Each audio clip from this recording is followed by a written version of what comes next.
There is a peculiar kind of ending that does not announce itself. It does not arrive with the clean finality of closure or the reassurance of understanding. It simply stops. A conversation that fades mid-sentence, a bond that disintegrates quietly, a story left without its last line. What follows is not absence in the ordinary sense. It is presence without participation. It is silence that lingers like a ghost, filling the spaces words once occupied. An unfinished story possesses its own form of power. It continues to move not outwardly, but within the minds of those who refuse to let it rest. It becomes a question that breeds more questions, a loop without conclusion. The human mind, designed to seek coherence, cannot tolerate uncertainty for long. It begins to invent, to interpret, to rewrite. The imagination becomes the author, and memory becomes the unreliable editor. What was once shared reality turns into a private mythology. The discomfort of incompletion lies in our instinct to seek meaning. We are creatures of narrative. We measure our lives through sequences of cause and effect, progress and resolution. Every relationship, every decision, every loss must belong to some larger story that makes sense. When that structure collapses, when the ending is denied to us, we feel disoriented. The silence becomes a wound that demands to get explained. And so we begin to fill it, often with projections rather than truth. This is where silence becomes more powerful than speech. Words can be challenged, clarified, or forgotten. Silence, however, is an empty vessel into which others pour their assumptions. It reflects more about the observer than about the one who has withdrawn. The person who leaves without explanation ceases to be a participant in someone's narrative. Instead, they become a mirror for that person's unresolved emotions. In that sense, silence does not end the story, it transforms it. Consider how memory behaves when deprived of answers. It does not fade, it mutates. The past becomes a landscape constantly redrawn by interpretation. What was once simple becomes symbolic. A conversation becomes a clue. A gesture becomes evidence. The absence of closure makes everything meaningful, even the meaningless. The mind, unable to accept randomness, assigns purpose where none exists. This process is not malicious, it is psychological survival. Ambiguity threatens our sense of control, and so we create explanations to regain it. Philosophically, this tendency reveals an important truth about human nature. We fear the void. Not merely physical emptiness, but the emotional and intellectual vacuum that uncertainty creates. The Stoics often spoke of the necessity to accept what is beyond our control, but few recognize how deeply this applies to other people's silence. To accept that someone has stopped participating in your story, without resentment, without reinterpretation, requires a discipline of mind that borders on detachment. It demands that we surrender the need to be understood and the even greater need to understand. When a person withdraws their presence, what remains is not neutrality, it is tension. The silence they leave behind expands in proportion to the space they once occupied. The more meaningful the connection, the more oppressive the quiet becomes. It is in this vacuum that people begin to reconstruct the lost narrative, not to reconnect, but to restore a sense of continuity within themselves. They do not want the person back. They want their story to make sense again. But the irony is that every attempt to make sense only deepens the dependence on what has already ended. This is the paradox of emotional closure. The more we chase it, the further it drifts.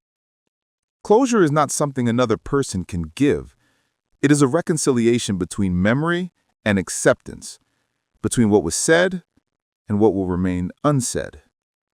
Yet in the aftermath of an unfinished story, people often confuse understanding with healing. They believe that if they could just know why, the pain would disappear. But knowledge does not undo emotion. It only gives it context. What actually heals is the acceptance that the story no longer belongs to both. There is a moral clarity in walking away without cruelty. To withdraw one's energy from a place where it is unvalued is not an act of hostility, but of alignment. When communication becomes a battlefield of misunderstanding, silence becomes the only language left that cannot be twisted. It marks the boundary between what can be fixed and what must be left behind. This is why Stoic philosophers treated withdrawal not as abandonment, but as a form of self-respect. The one who remains silent does not always do so to punish. Sometimes it is simply to preserve what remains unbroken within. But those left behind rarely perceive it that way. To them, silence feels like erasure, as if the story itself is being rewritten without their consent. They measure their worth against the absence, wondering if their significance was imagined. They replay moments in search of evidence that it mattered, unaware that this search is not for truth, but for validation. In this way, the silent one becomes both villain and phantom, blamed for pain they no longer inflict, remembered for words they never said. There is a curious inversion that happens here. The one who walks away becomes fixed in the other's mind, while the one who stays behind becomes trapped in motion. They continue to orbit a presence that no longer exists, trying to reconcile contradictions. And the more they resist, the stronger the silence becomes. It consumes meaning. It turns introspection into obsession. The story does not end. It metastasizes. From a psychological perspective, this is not merely emotional weakness. It is a natural cognitive response. The brain treats unresolved narratives as threats to coherence. It replays them, looking for patterns, attempting to convert ambiguity into understanding. But this mechanism, once helpful for survival, becomes self-defeating in relationships. We end up rehearsing the pain instead of releasing it. We engage with ghosts, mistaking mental activity for progress. Silence becomes the dialogue we continue to have with ourselves long after the other person has left. This is the strange immortality of unfinished stories. They outlive their participants because they are not bound by fact, they are sustained by imagination. The story evolves without consent. It becomes a psychological echo, repeating not what happened, but what could have happened. Each replay distorts memory a little more until the original moment is unrecognizable. The person is no longer remembered as they were, but as the symbol of an unanswered question. That is the final transformation. The human becomes metaphor. To understand this transformation is to see how easily love, disappointment, and memory converge into philosophy. The Stoics taught us that our suffering often comes not from events themselves, but our interpretations of them. Silence, therefore, is not inherently cruel. It is only our interpretation of silence that makes it unbearable. The pain of incompletion is not in the missing words, but in the expectations we had for them. Once we accept that the universe owes us no explanations, even from those we love, we begin to see that closure is not something to be given. It is an internal discipline. In that acceptance lies freedom. Not indifference, but clarity. When a person ends their role in your story without explanation, they are not erasing you. They are defining themselves. They are saying, consciously or not, that their participation has reached its truth. The silence they leave behind is not an attack, but an absence of illusion. It is an invitation to confront how much of your peace depended on their response. It forces you to stand alone in the narrative, to decide whether the meaning of your life must always depend on another's words. An unfinished story, then, is not failure. It is a revelation. It exposes the architecture of our attachment, the fragility of our certainty, and the illusions we build to feel secure. It shows us that closure was never something to be given. It was always something to be chosen.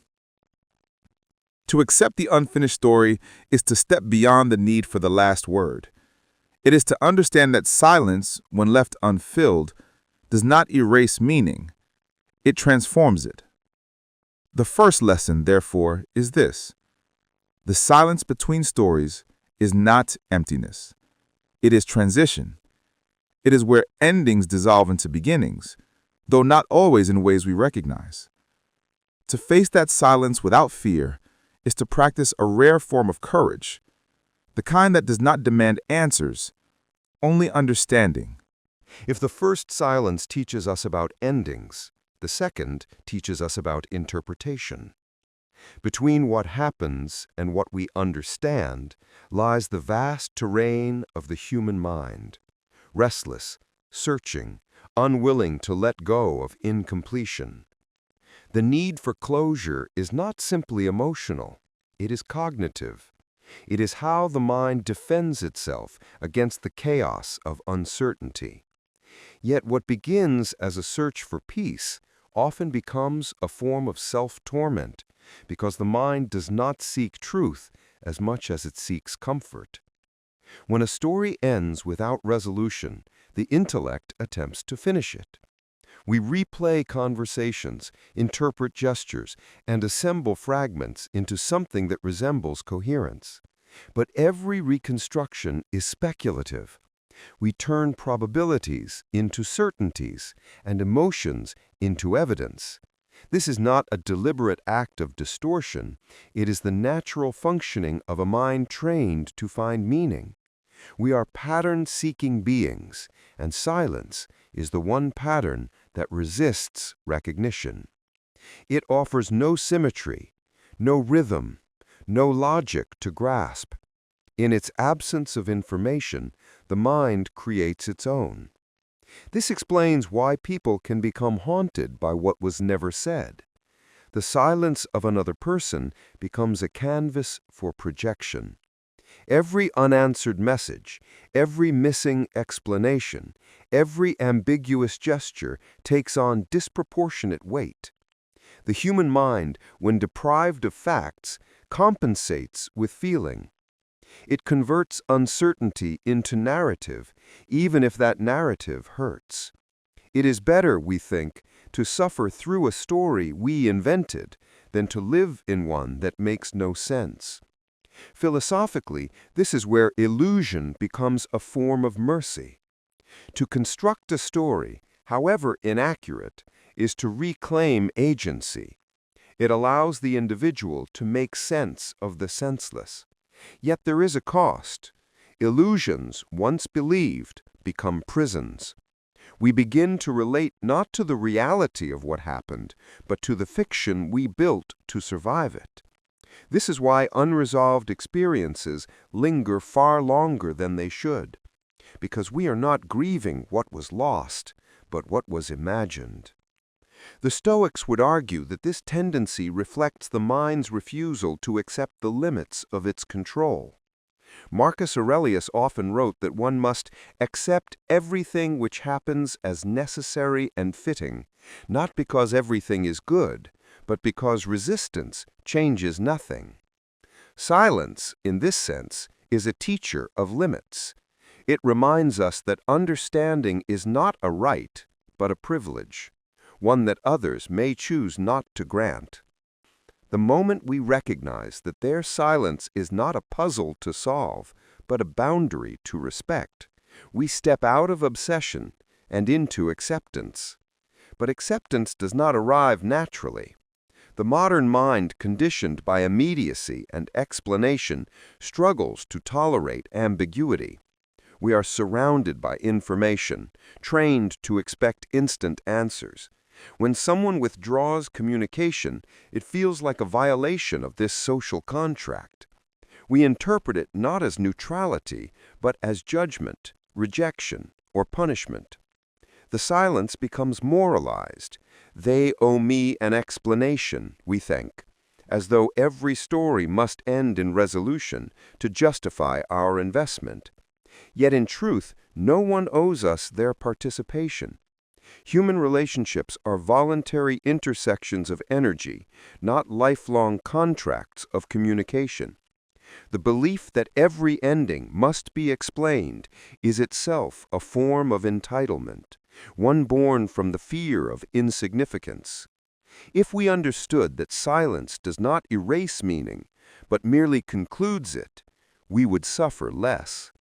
But this understanding requires emotional maturity, the ability to differentiate between absence as harm and absence as boundary. What is remarkable, however, is that even those who know this intellectually still struggle emotionally. The intellect can accept that silence is neutral, but the heart experiences it as pain. This tension between knowledge and emotion defines much of our inner life. We can know a thing to be true and still feel its opposite. Thus, wisdom often begins not in knowledge, but in the reconciliation of contradiction, learning to sit with two opposing truths without demanding that one destroy the other. The desire for closure, then, is not purely logical. It is deeply existential. To not know why something ended is to question the very coherence of one's own judgment. If I did not see this coming, the mind says, then perhaps I do not understand reality at all. This is the deeper wound, not the loss of the relationship itself, but the loss of faith in one's ability to perceive truth. Silence, therefore, destabilizes more than emotion. It shakes the foundation of identity. In this way, the person who walks away becomes a philosophical force. Without intending to, they force introspection upon those who remain. They become a mirror that reflects not who they were, but what the other person projected onto them. This reflection can be painful because it exposes the machinery of attachment. How much of what we call love is actually the desire to be known, and how much of what we call pain is merely the frustration of being misunderstood. To confront this truth is to recognize the limits of communication itself. Language can only approximate experience. Even when people speak, they rarely say exactly what they mean, nor are they understood exactly as they intend. Silence, then, is not the opposite of speech, but its most honest form. It acknowledges what cannot be explained. It leaves unsaid what words would only distort. This is why silence, though painful, can also be an act of integrity. It withholds false comfort in favor of truth's ambiguity. And yet, few are ready to receive silence as wisdom. To most, it feels like abandonment. But what if silence is not rejection, but redirection? What if it is the universe's way of removing us from stories that no longer serve our growth? The mind, desperate for continuity, clings to the narrative it knows, unaware that clinging prevents transformation. Every ending that feels incomplete is in essence an invitation to evolve. But we cannot evolve while demanding explanations from what is already gone. The practice of letting go, therefore, is less about forgetting and more about reframing. We do not erase the story, we reinterpret it. We move from, "Why did this happen to me?" to, "What does this reveal about me?" In that shift, silence changes from enemy to teacher. It becomes a form of communication from the world itself, one that speaks through absence rather than sound. The lesson is not always comforting, but it is always clarifying. Consider how much energy is consumed by trying to make others explain their silence. We write unsent letters, revisit memories, compose hypothetical dialogues that will never occur. In doing so, we remain emotionally tethered to what is no longer real. The mind confuses movement for progress, but rumination is not healing. It is repetition disguised as reflection.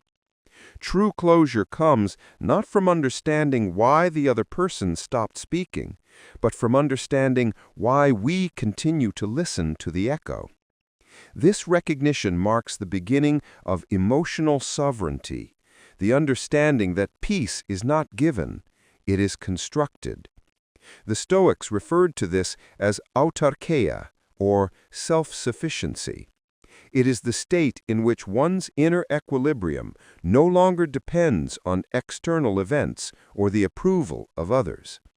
When we stop expecting closure from those who left, we reclaim authority over our narrative. The story may remain unfinished in the world, but within us, it reaches its natural end. And here lies the paradox that few grasp. Silence, when truly understood, does not divide people, it differentiates them. It separates those who seek peace through control from those who find peace through acceptance. The first group insists on explanation. The second chooses understanding. Both suffer, but only one learns. For in the absence of words, we begin to hear the language of reality itself, a language that does not flatter or comfort, but reveals. To live without closure is to practice one of the highest forms of freedom. The freedom to exist without narrative completion. It is to see life not as a sequence of resolved stories, but as a continuum of unfinished meanings. Each silence, each unanswered question, becomes part of a greater philosophical landscape, one that teaches patience, humility, and self-knowledge. In a world obsessed with certainty, such detachment is revolutionary. Yet this freedom is not indifference. It is awareness disciplined into stillness. It is the capacity to observe the ache of incompletion without letting it dictate one's peace. To reach that state is not to become emotionless, but to befriend emotion, to see it as weather passing through the consciousness, not as truth itself. The Stoics never taught the suppression of feeling, they taught mastery over its interpretation. Silence, properly understood, is not a void, but a mirror reflecting this mastery back at us. The mind's need for closure will never disappear entirely. It is woven into the fabric of cognition. But we can train it to coexist with uncertainty. We can teach it that not every story deserves an ending, and not every absence is a loss. In doing so, we become less reactive, more grounded, and ultimately more compassionate. For once we accept silence in our own lives, we cease demanding explanations from others. We learn to trust the unspoken, in them and in ourselves. That is the quiet revolution of philosophy, to transform the noise of confusion into the music of understanding. And like all great transformations, it begins not with words, but with the courage to remain silent in the face of not knowing. In the end, all silence reveals something, not about the one who withdrew, but about the one who remains. Absence is not emptiness, it is exposure. It removes the noise that once distracted us from the truth of our dependence. When the voice we once sought goes quiet, we hear our own thoughts more clearly. And often, what we hear is not peace, but the echo of attachment, the sound of our expectations collapsing under their own weight. Absence, therefore, is not merely an ending, it is a mirror. It reflects how deeply we have tied our sense of stability to another's participation. The pain of unfinished stories comes less from loss than from the revelation that we were never as self-contained as we imagined. It is the discomfort of realizing that our peace was conditional, borrowed from someone else's presence. In that light, the person who leaves does not just exit the story, they expose the structure of our dependency.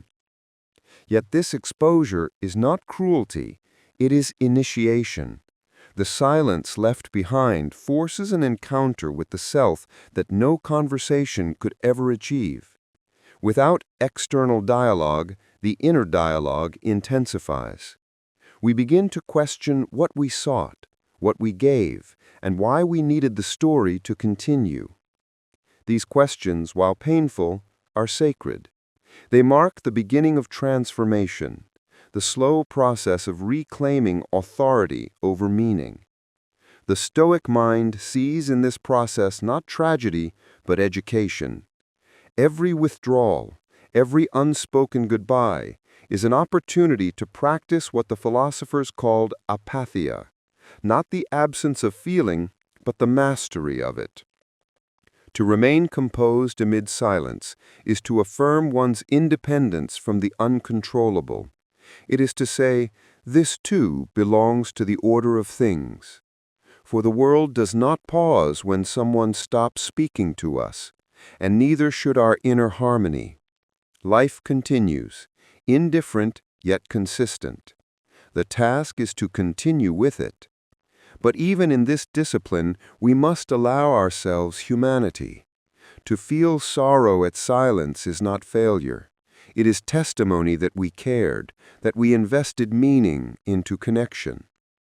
What matters is what follows, whether we transform that sorrow into resentment or into understanding.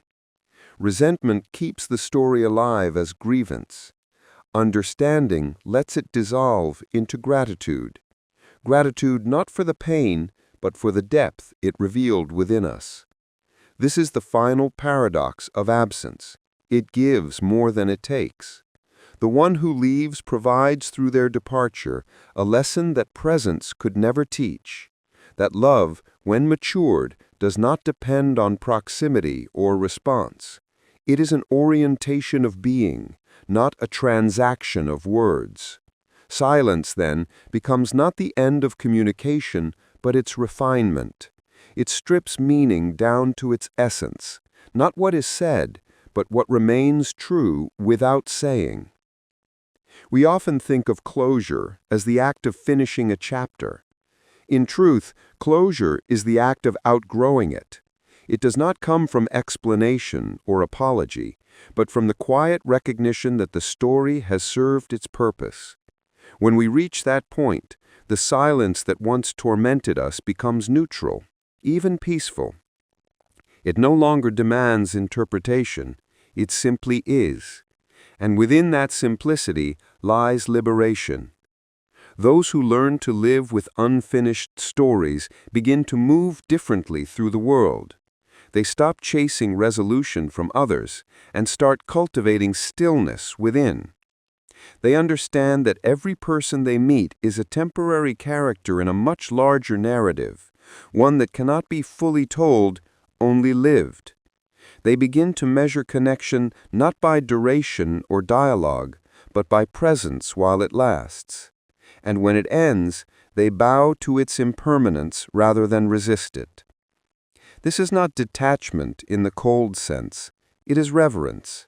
It is the recognition that everything we lose continues to shape us, not as absence, but as form. The silence of another becomes part of our own language, the unspoken shaping how we see, respond, and love in the future.